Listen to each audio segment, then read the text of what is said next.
All right, we're going to bring in J. Miles Coleman from the UVA Center for Politics. And a big night so far for the Republicans. We haven't seen the big call yet, but what are you seeing from your end? Oh, sure. I mean, it's definitely a great night for the Republicans. No two ways about that. It would be one thing for the Democrats if it was just a low turnout elections. When Ed Gillespie almost upset Mark Warner in 2014, it was a very low turnout election. So they could have maybe dismissed that as, that's a one thing. We had very low turnout. This is a high turnout election, and it looks like Youngkin, the Republican, may be on track to win by fairly comfortably by 3 or 4 points. He really made some of the red areas in this state much redder. I'm looking at the map, and east of maybe Radford, I don't see a lot of counties where McAuliffe is over 20% of the vote. That's just brutal. And he did claw back some of those suburbs that went to the Democrats in these past few election cycles. He kept it fairly close in Loudoun County, places like that. So it's definitely a great night for not just Youngkin, but the whole Republican ticket. They could sweep all 3 state offices. You guys made the call the other day, and you leaned it towards Youngkin. What were you seeing late in the race?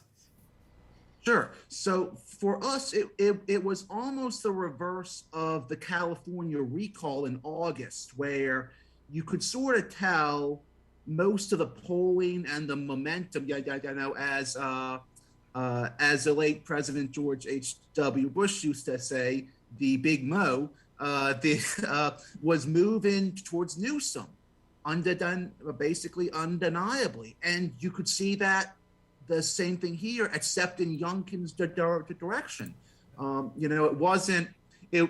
It really wasn't helpful to us forecasters when we have all these tied polls, right? It's hard to kind of make sense of that. But one of the reasons why we kind of leaned it to Youngkin was that in poll after poll, you could see that the Republicans just seemed more enthusiastic about voting. I basically, one other comparison I've made is earlier this year, we had these 2 Senate runoffs in Georgia. And that was a state very much like Virginia in that it was a state that the Democrats hadn't won in several cycles. And you could just tell that they wanted it more. And I think the same thing basically applied to the Republicans in Virginia.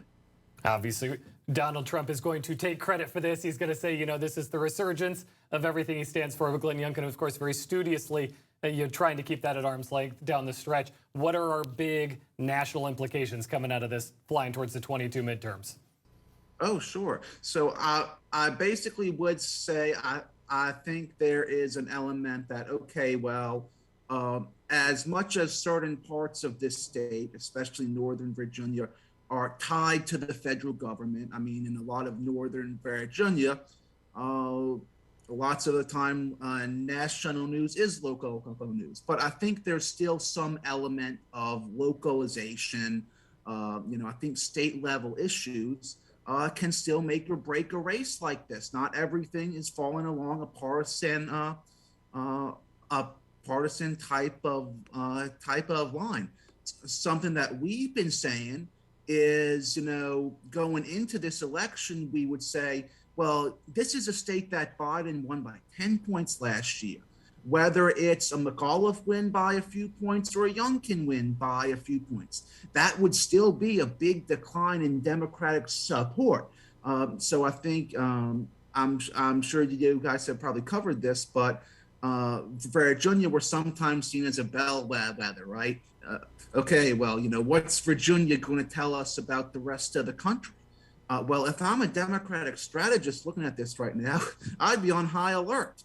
I mean, I would definitely emphasize that these types of elections don't happen in a vacuum.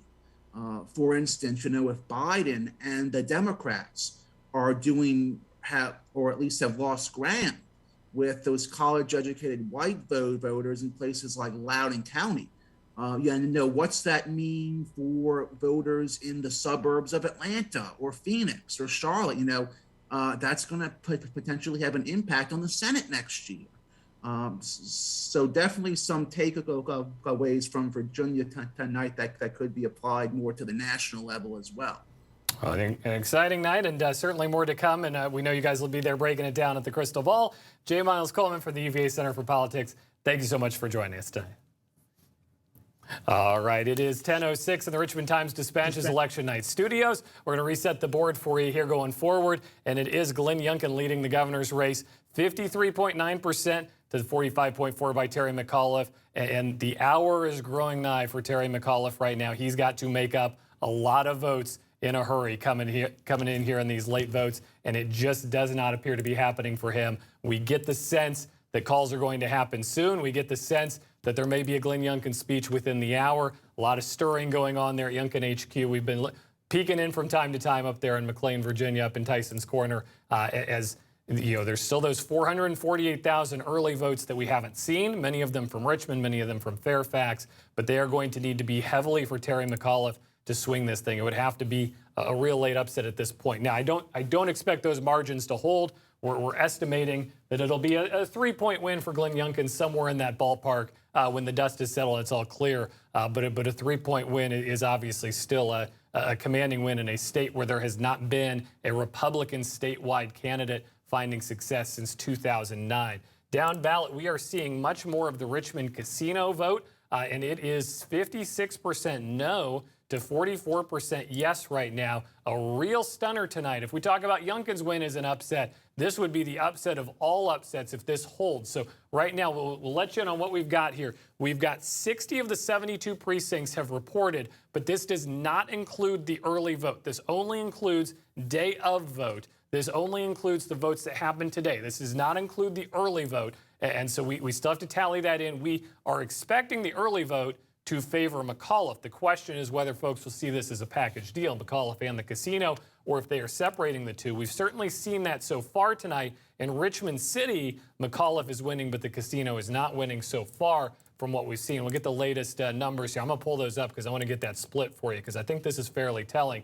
In Richmond City right now, the precincts we've seen, that's what's on this board right now, it's a 56% no for the casino, but a 70% yes for Terry McAuliffe. So you're talking about a big swing, a 24-point swing of voters that are going pro-McAuliffe but anti-casino. As we break down what that means, obviously implications for LeVar Stoney as well, who threw his support behind both the casino and McAuliffe. So a rough night for him as these results come in. Way too early to call. Again, we still have not heard a lot from the 8th and 9th districts. They have been generally pro-casino in early polling. So we still have a lot to break down there, a lot to see. And then we've got some updated numbers here in these House district races. I want to make sure we buzz through those real quick and get to the three headliners at this hour at least. Mark Earley Jr. now trailing by a point to Don Adams. Still lots of vote left to count there. But you saw Earley had the lead at the beginning of the night. He was up 57 to 43. And then as the night goes on, Dawn Adams has been chipping into that as we see more of the Richmond vote. That's a very strong trend for her as we break towards later in the night. In House District 72, Schuyler Van Valkenburg, he was on the ropes there for a little while, but he is now leading Chris Holmes. Van Valkenburg, the incumbent, won with 53% last time in Western Henrico. That's going to be another potential one that we'll really be studying in the coming days, because Henrico County, these are districts that have gone more for Youngkin than McAuliffe, but yet they let the incumbent, Schuyler Van Valkenburg, he's holding his seat. 95% of the precincts reporting there. He is very close to victory. In House District 73, Rodney Willett has also taken the lead. So it looks like the Democrats are going to hold on to some things. We are getting word from McAuliffe headquarters that he is expected to take the stage and speak momentarily. We will, of course, bring that to you as soon as we have that word coming in. Terry McAuliffe trailing in the Virginia governor's race tonight. I want to bring back our panel of experts and Kelly Lemon, our RTD video host, orchestrating that conversation tonight. We've had so much great conversation, Kelly, and let's bring these guys back in for a 10 o'clock update here. A couple major developments. We talked about the casino for a minute, but also Glenn Youngkin slowly putting this thing out of reach. We're expecting the call shortly, potentially. I also want to talk a little bit about the fact that we're going to make history with this lieutenant governor. Not only were we going to make it because it was 2 women candidates, but a black woman could possibly be the first woman lieutenant governor in the state of Virginia. Actually, the choice, it was going to be a woman of color regardless. Yeah. Winsome Sears is black. Haya Ayala identifies as black and Latino. What's interesting about these candidates is how little experience they have. It's not a question of gender, just the record.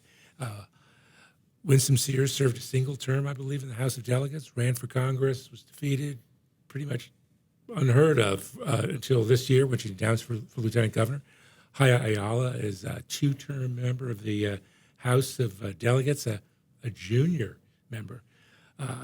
Their familiarity with the Senate, its procedures, its customs, its process, it's going to be all very new. The learning curve is going to be considerable. And it also means that a lot of the establishment figures in the Senate, many of whom are white guys, perhaps are going to have a bigger say in the arc of the Senate's business until, in this case, it appears Winsome Sears really gets up to speed. As Patrick Wilson pointed out in one of the earlier segments, gender is not significant here. Party is. And it could mean in this closely divided Senate that a lieutenant governor is going to be casting some decisive votes on issues such as abortion restrictions. You know, I got to hear from you, Michael Paul, on that. I don't have a whole lot to say. Republicans aren't into identity politics, at least the ones who are in contact with me, so I don't know how much they're... identity politics, you know. In their own form. Well, yeah, you know what form that is. It's just kind of her, as Jeff said, her trajectory from coming out of nowhere to this is remarkable. If we're looking for examples of how how partisan preferences are hardening and loyalties are firming up. It was likely that we were going to see a sweep by one party or the other. It wasn't that long ago that, Virginia politics still had a friends and neighbors character about it. Democrats could be elected from areas where there were strong Republican traditions and vice versa, largely because these were candidates or incumbents whom people knew, with whom they identified, solved problems, who helped them with difficulties. That's a thing of the past in this very tribal setting in which we find ourselves. It's just a team sport now, and I don't know how much people really know about any of these candidates. To be honest, it's a team sport. If you're on Team Red or you're on Team Blue, and you vote accordingly.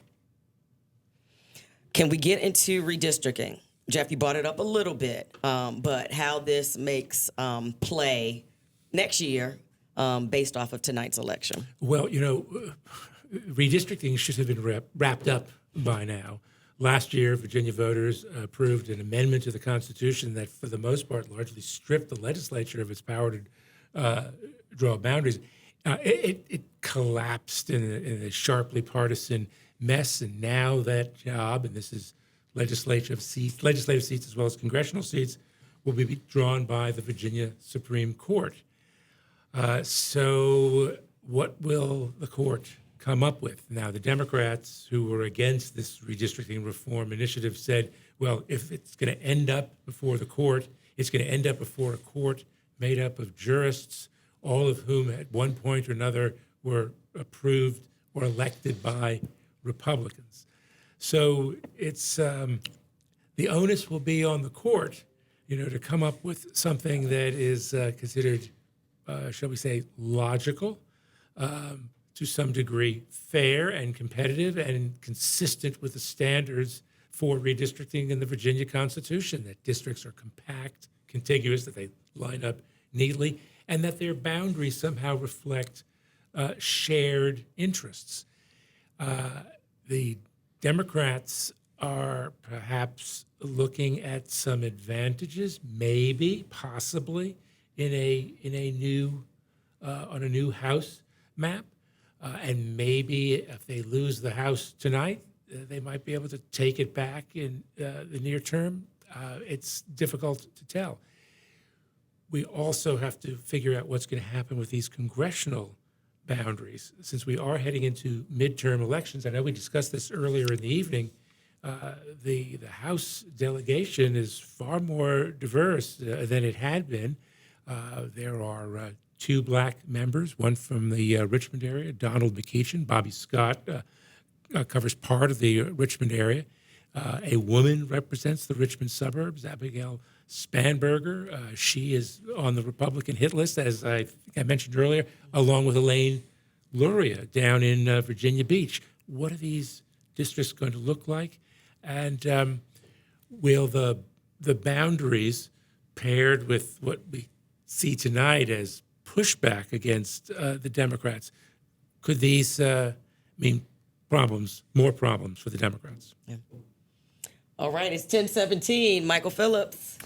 We've got lots more results coming in, and this is a fascinating one. I'm going to go back to the casino for a minute here because we have 82% of the vote in. We're still waiting on some of the early vote, and that's going to be very decisive here. This is a nail biter. We did not think we would say that when we came on the air tonight. I want to pull back up. I mean, we've shown this 4 or 5 times tonight, but just to really emphasize the point, 4 other localities in Virginia, 4 other votes. It hasn't been particularly close. Norfolk was the closest casino vote, 65% of Norfolk voting yes. That was last November in the presidential election. This time around, the casino proposal in Richmond Urban won. This is a nail biter. 82% of the city's in. It's 54% no, 46% yes, but this could absolutely still swing the other way because we just don't know how these early votes will trend. There's just not a large enough body of work. So I want to bring this live map on to show you guys. This is just, this is going to go down as a fascinating race, one we'll be talking about for a long time. You can see the map of Richmond, and I don't even have to tell you where the James River is here. You can figure this out.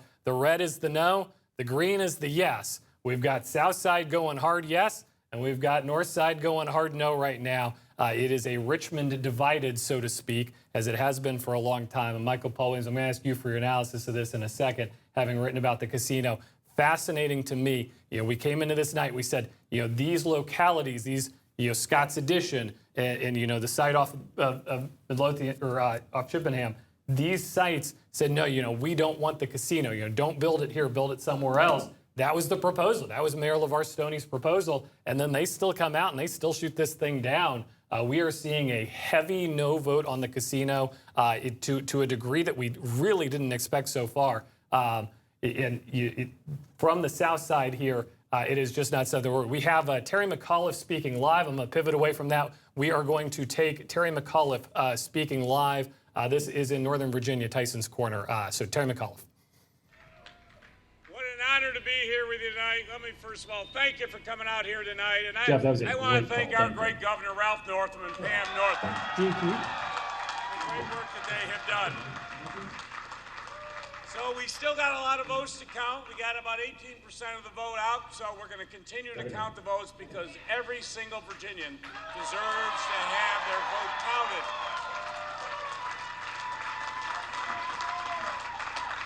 Let me first of all, I want to thank everybody here with us tonight. It has been a great campaign. I started this campaign 328 days ago. Can you turn this I up have so done you an can hear it? average of 7 to 10 events a day for the last 328 days. And it was great to be out here. Sorry, And we my opened bad. up I this sound like a pizza. campaign. When I kicked off this campaign down in Richmond with my great co-chairs, LeVar Stoney and Louise Lucas and Charnel Herring, to talk about how we needed to rebuild all of our schools here in the Commonwealth of Virginia and raise teacher pay and get every child access to a pre-K education and to get everybody access to broadband here in the Commonwealth of Virginia. And we have continued to take that fight throughout this Commonwealth. But first of all, I want to thank my family. I want to start by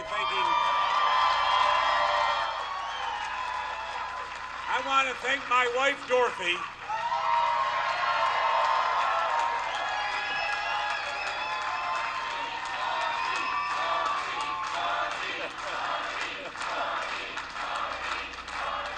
As you know, she has been a champion, a true policy expert.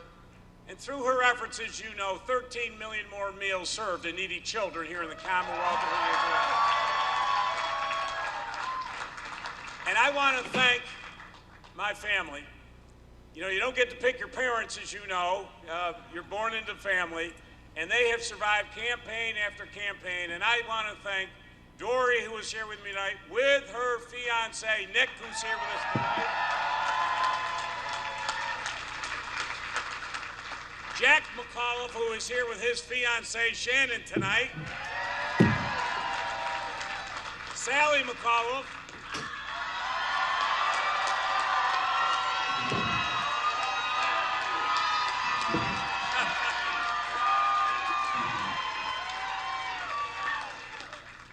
And Peter McAuliffe.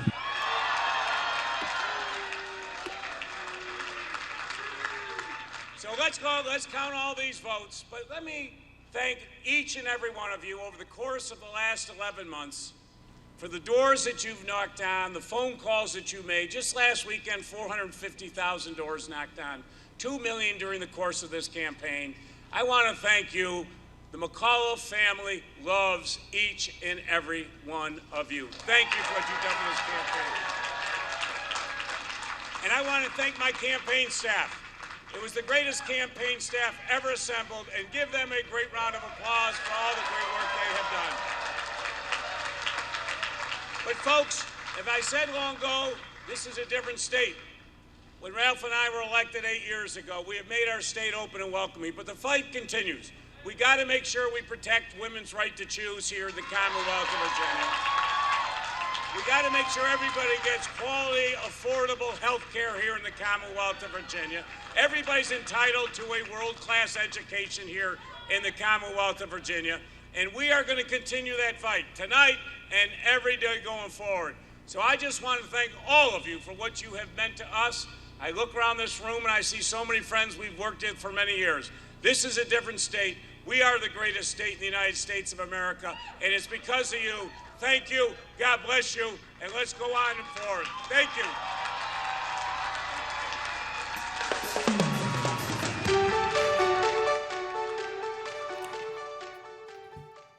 Thoughts on what we just saw?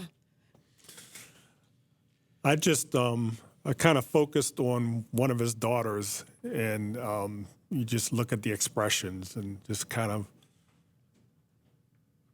camouflage despair, just a bit of shock. It did not.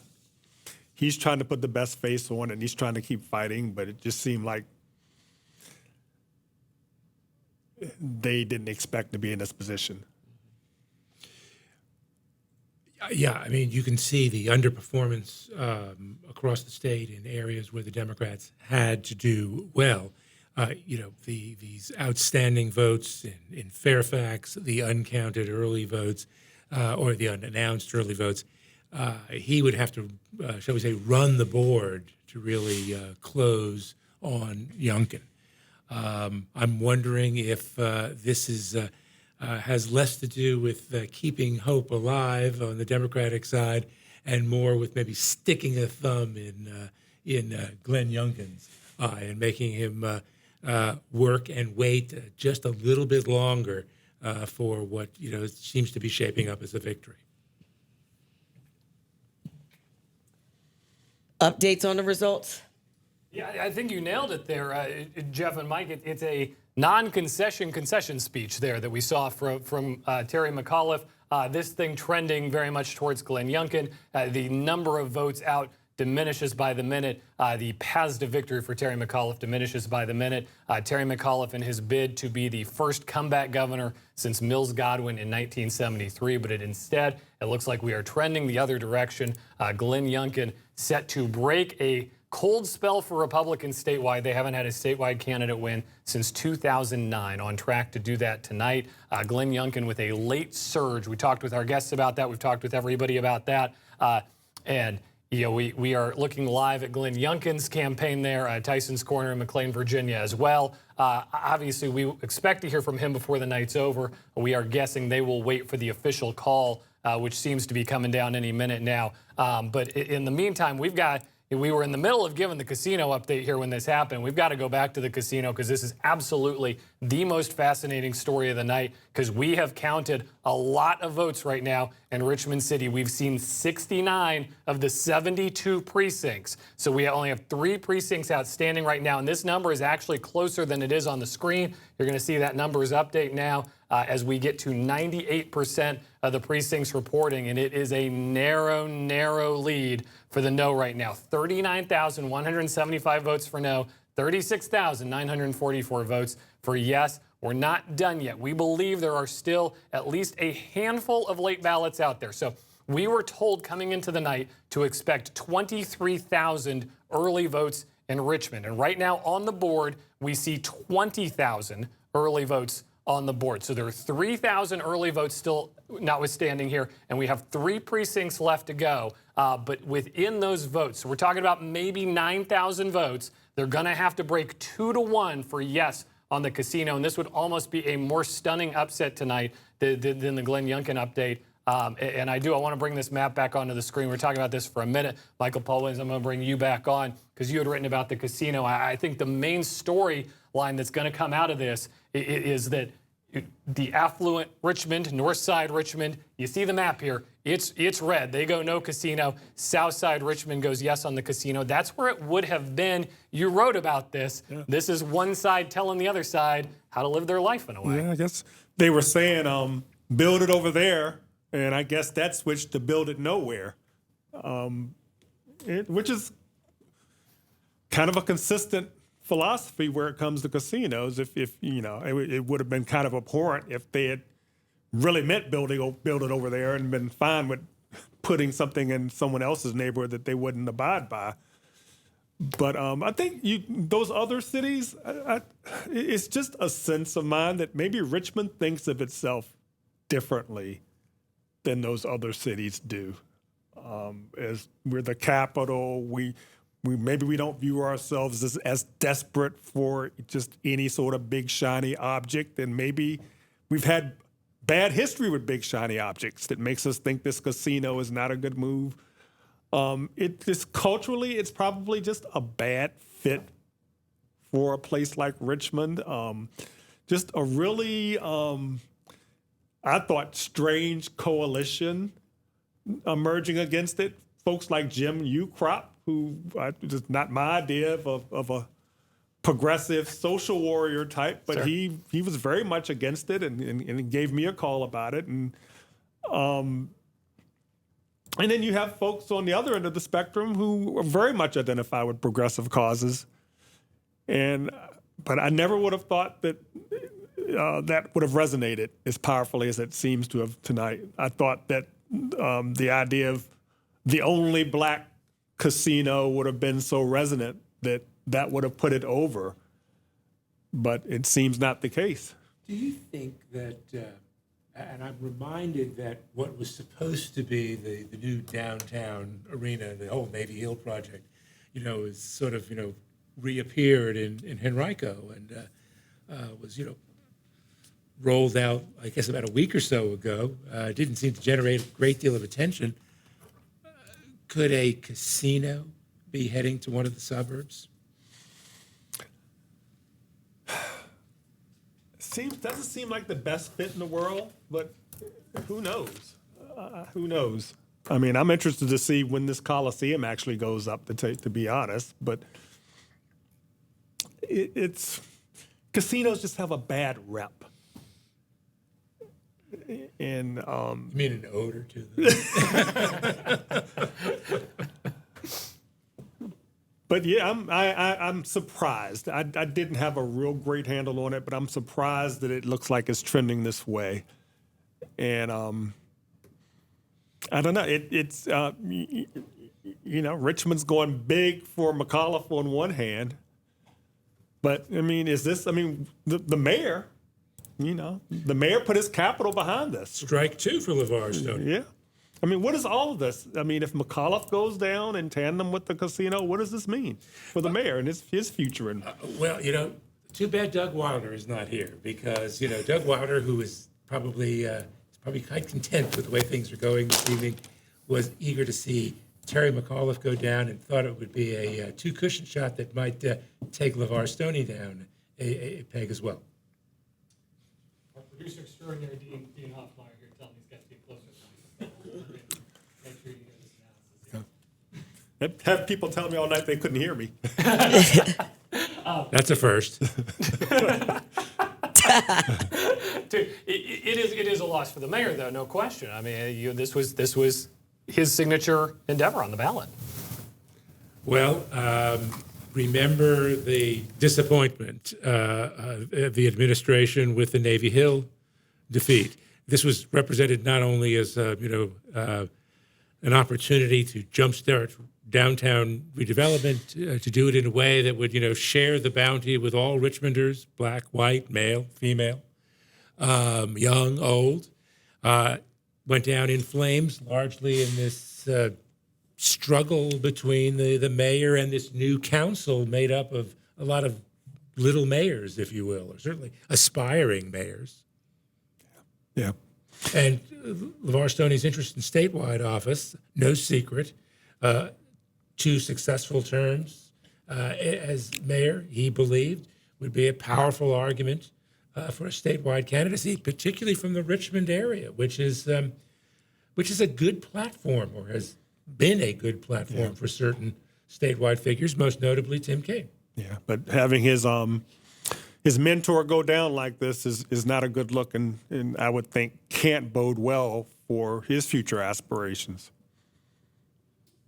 We'll pivot back to the governor's race for just a second here in the update, and Terry McAuliffe is doing just enough to stave off elimination here as we see the numbers continue to come back in. Terry McAuliffe cutting into that margin as we continue to hear from these urban centers. We have 324,000 votes out that we have not heard from. And Glenn Youngkin is leading now by 120,000 votes. So this last round of votes was what McAuliffe needed to keep himself relevant here, hold off the call here, at least for the moment. We'll take a look at Glenn Youngkin headquarters there. They're expecting the party. They're waiting for the party. We're just not quite seeing enough to make the call yet. What we see is every time one of these batch of early votes comes in, the lead becomes smaller and smaller. And we had, at the top of the hour, J. Miles Coleman was on telling us could be just a couple-point victory for Glenn Youngkin. We are certainly trending that way, and it's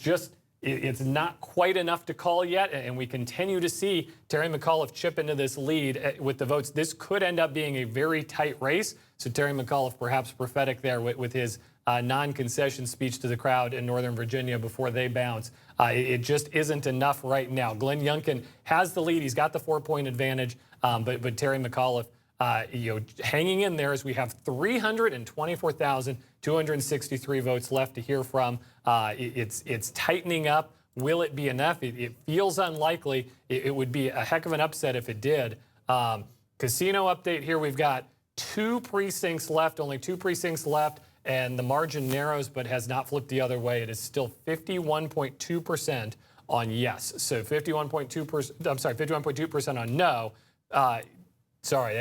It's still no casino right now, but it is a narrow margin. It is 1 point either way. Right now, 2,000 votes separate yes and no on the casino. Almost certainly headed to a recount there as we await 2 more precincts coming in.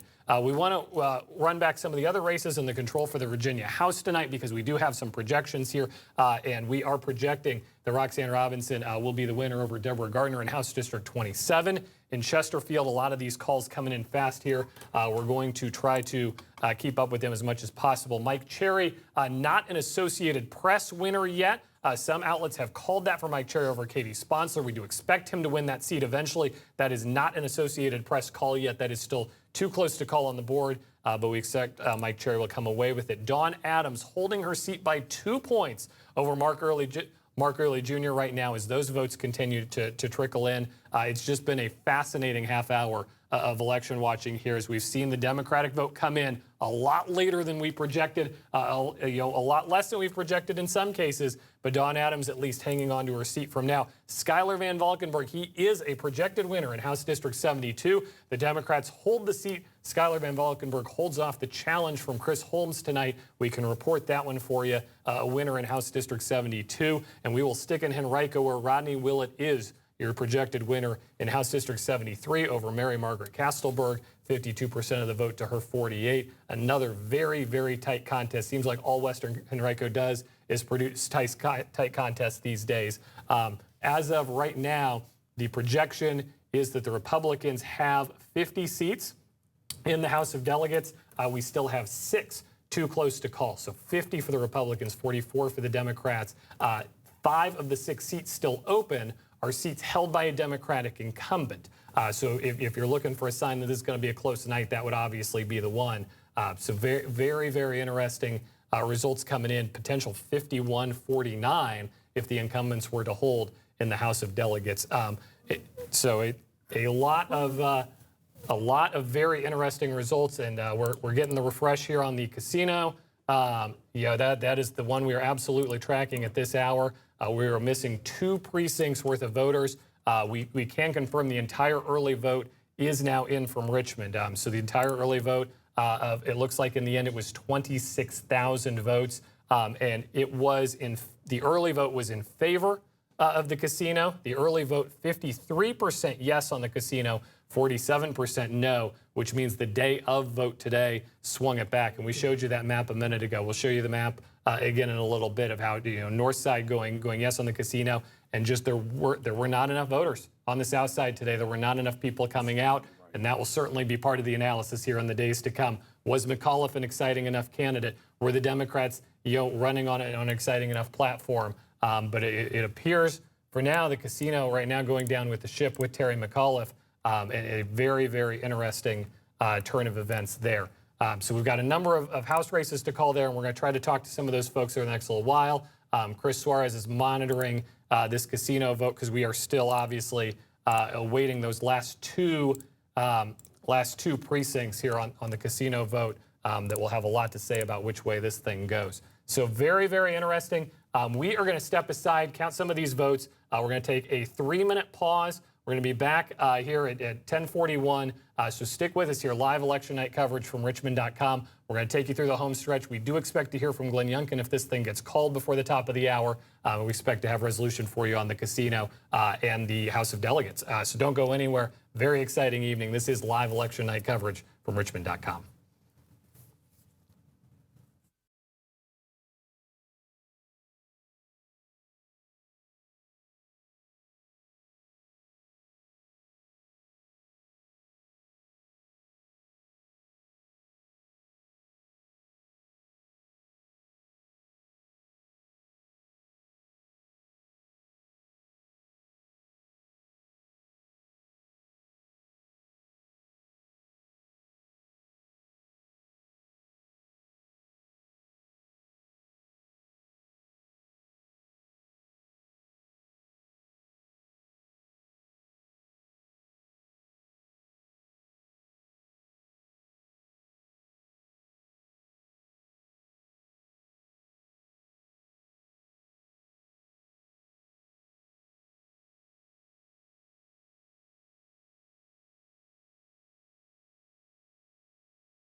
10:42 p.m. This is live continuing coverage of Election 2021 from the Richmond Times-Dispatch studios in downtown Richmond, Virginia. Michael Phillips here alongside me, Kelly Lemon, RTD video host, Michael Paul Williams, Pulitzer Prize winner, and Jeff Shapiro, Virginia Communications Hall of Famer. We're hear from those guys in a minute. We want to reset the board for you here as we approach the 11 o'clock hour and as we approach resolution on the two big things that we were waiting to hear from tonight. And obviously, number one is the race to become the next governor of Virginia. And Terry McAuliffe right now hanging in there just enough that they are not calling this thing for Glenn Youngkin. It's going to take an absolute a miracle outcome here in these final votes. Here's where we stand. We have counted 2.8 million votes in the race for governor, far more in a way than we possibly expected at the start of the day. Just massive turnout in this governor's race. A lot of people ended up going to the polls today. So very, very interesting. We'll have plenty to break down about who went out to the polls. Suburban voters coming out en masse today, especially in the big three areas. Talk about suburban Richmond, Henrico, and Chesterfield coming out. Loudoun County, the D.C. exurbs.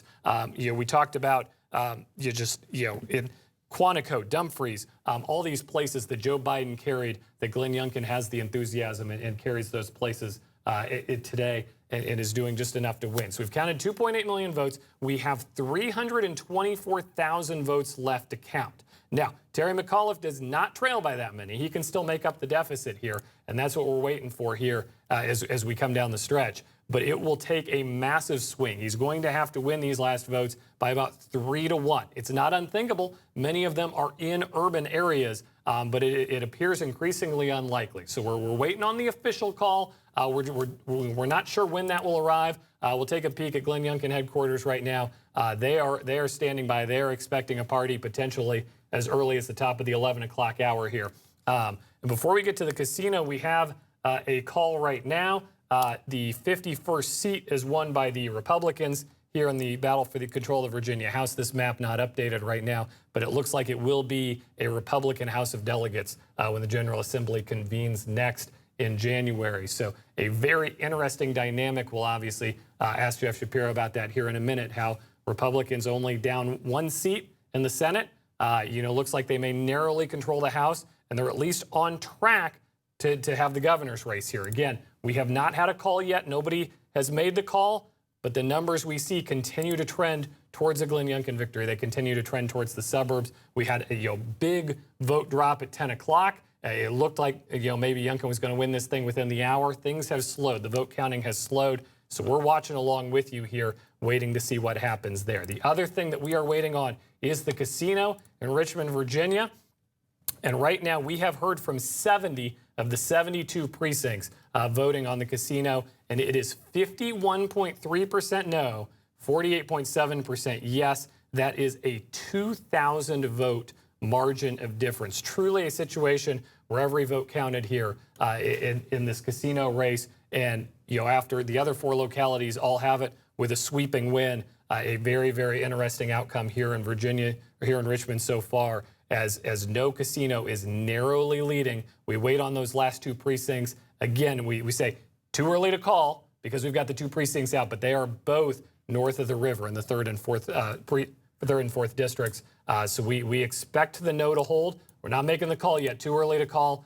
We hope those last precincts will report. And here we go. We just got one of them in from the 3rd district. So we have 99% of the vote counted now. And with 99% of the vote counted, the number has actually ticked up. It is now 51.4% on the no. So we anticipate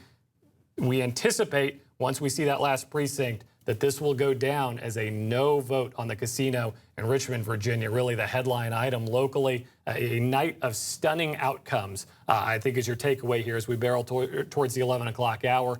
We knew it would be a tight governor's race, but the enthusiasm in the suburbs, the exurbs for Glenn Youngkin really showing itself as the night progressed. The enthusiasm against the casino really showing itself in Richmond as the night progressed here.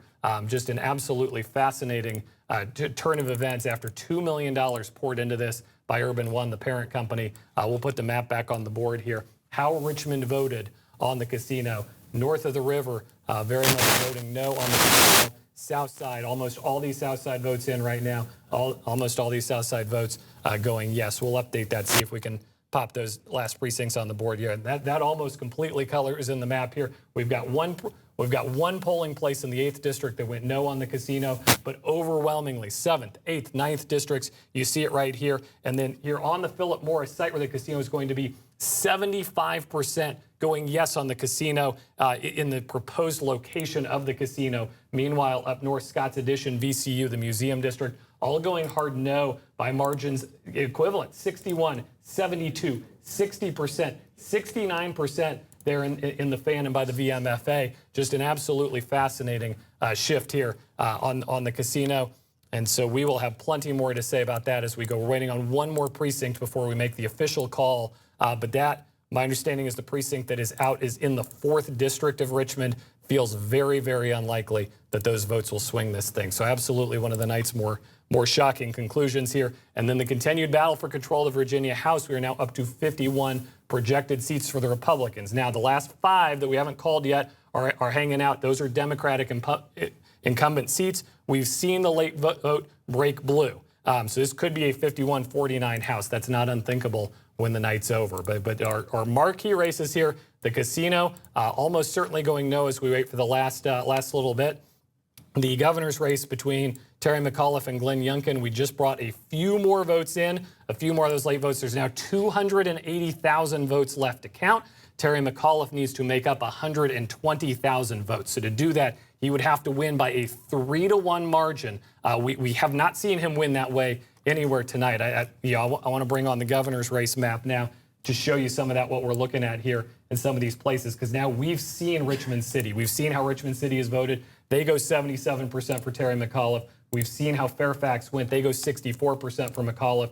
The numbers just are not on the board right now for Terry McAuliffe to overcome this deficit. And Norfolk City only goes 64% for McAuliffe. He's going to have to crank those numbers up to 80, maybe 75 to 80% here in this final vote count to win. So he is hanging on by a thread as we wait for these final votes. You just very close races across the board tonight. Just hanging on, waiting for these final votes to count so we can call these things.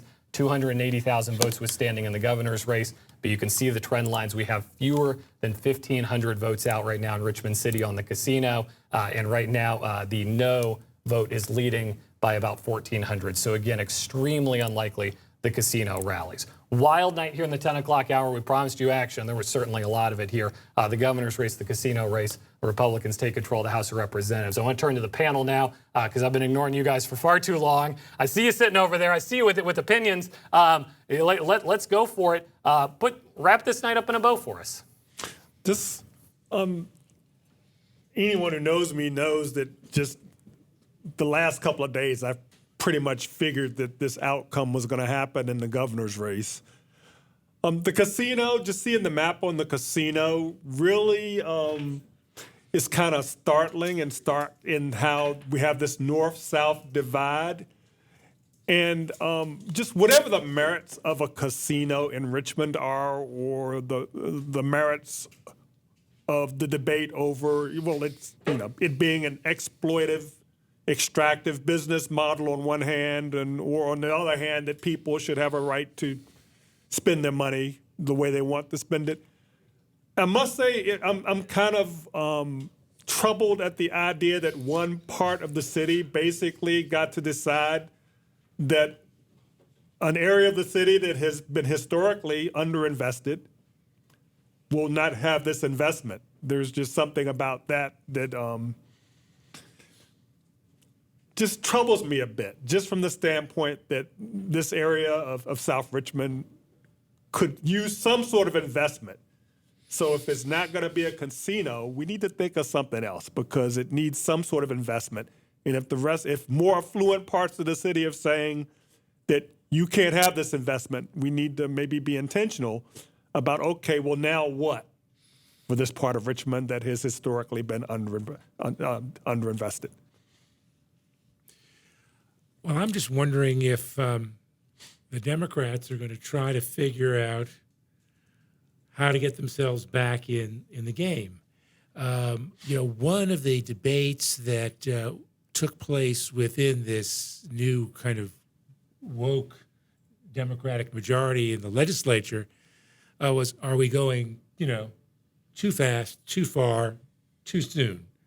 And there were, older, if you will, more established Democrats, no less liberal, but more pragmatic, who felt, maybe it was all a little too much.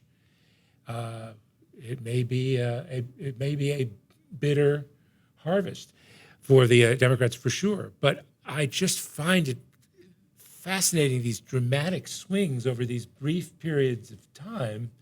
I recognize that, the countervailing forces in politics, are the outs.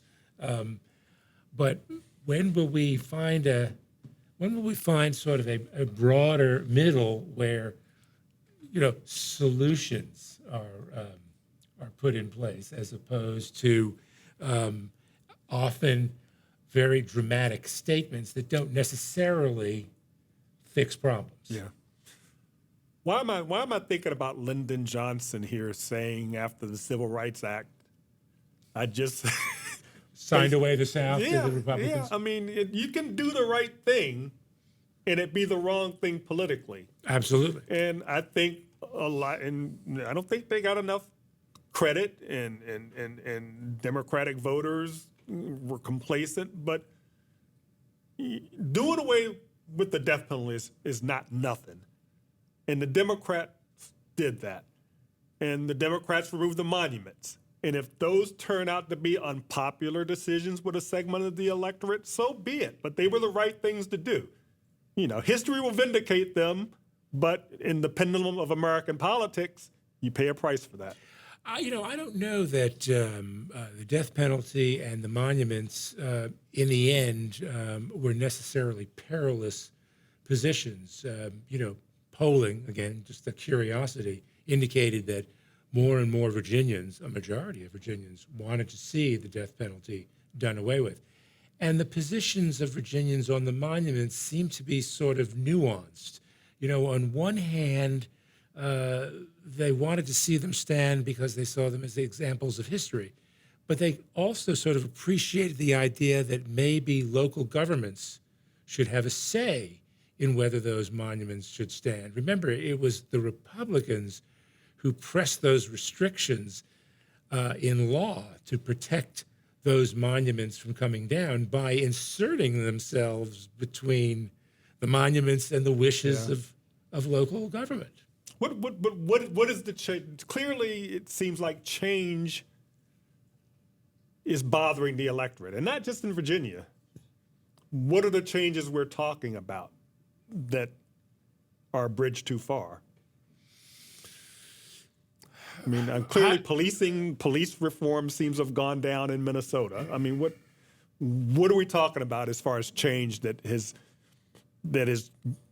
resulted in this pushback that we're seeing, not just in Virginia? I'm wondering if it has to do with sort of the larger uncertainties that all of what has occurred in the past year introduce. Racial reckoning. It seemed to put in very crisp focus certain steps and solutions that society could take, but it introduced uncertainty as well. A pandemic. We had a presidential administration that clearly just tried to, ignore it away, costing, 750,000 Americans their lives. Now that there seems again to be some evidence that the plague is under control, it drops in significance. It almost seems to become more of a bother than a lesson in what government needs to do to assure public health and public safety. All right. I know we have some results in. We have some results in. So here's our latest on the casino. Sorry, just checking the text on this. We have a statement from Urban One that says they are not doing anything until the final votes have been counted. So we have 100% of the currently in casino vote counted. It is a no vote right now. It is 51.4% to 48.6%. The laws of Virginia allow that any votes that were mailed in, that were postmarked by today, can be received by Friday and counted. So those are the notwithstanding.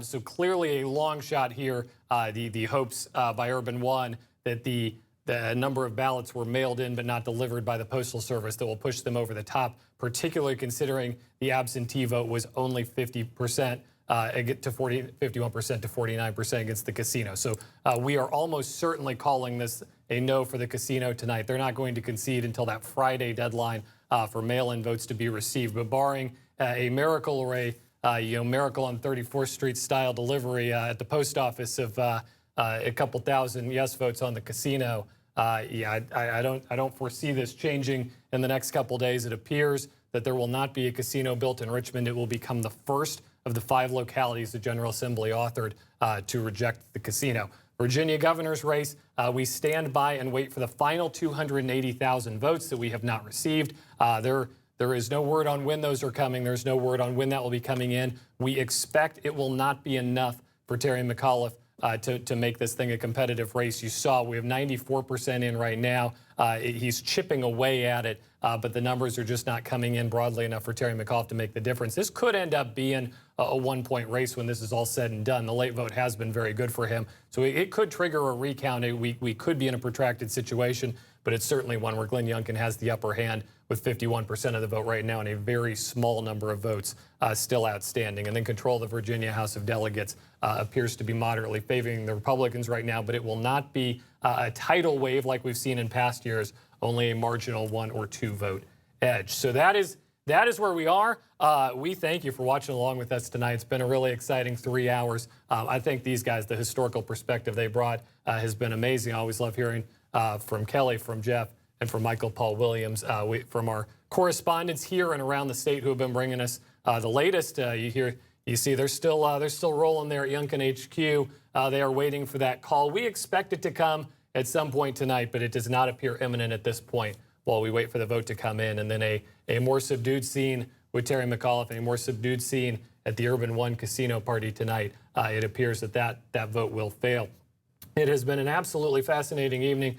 We thank you for trusting us to deliver these results to you. Our producer, Dean Hoffmeyer, Zach Joachim, working with him. It's been a team effort to bring this to you. Just a fantastic crew here, and Andrew Kane, politics editor, and his team that always have us up to date with the latest news and information. So as we send you off the air, a big night for Republicans in the state of Virginia. It appears they will reclaim the governorship, or at least are on track to do so pending these final 280,000 votes.